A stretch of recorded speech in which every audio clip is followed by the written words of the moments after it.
మిత్రులారా, సినీ ఫీల్డ్లోని ఒక నమ్మలేని నిజం మీకు చెప్తాను. ఉదాహరణతో చెప్తాను కాబట్టి నమ్ముతారు.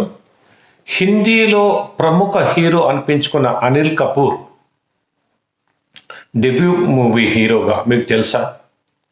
తెలుగు సినిమా వంశవృక్షం, బాపు గారిది.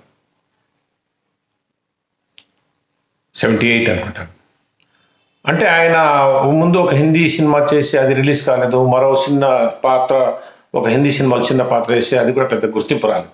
మరి ఎలాగో బాపు గారి దృష్టిలో పడడం, ఆయనకు సంప్రదించడం, ఆయన ఒప్పుకోవడం, చాలా గొప్ప సినిమా వంశవృక్షం అనే. యాక్చువల్లీ ఈ సినిమా 1970లో కన్నడలో మంచి హిట్ అయింది. మంచి పాయింట్ మీద ఉంటుంది. నేషనల్ అవార్డు కూడా వచ్చింది ఈ సినిమాకు.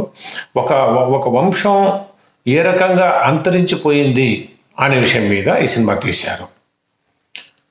కానీ ఈ సినిమా గొప్పతనం ఏంటంటే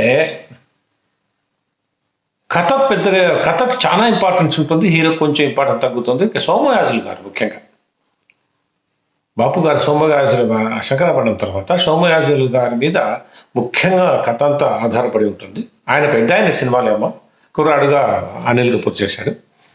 ఒక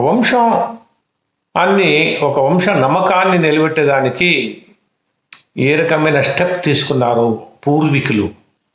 అసలు ఆ వంశం ఎప్పుడో సర్వనాశనం అయిపోయి ఉంటుంది.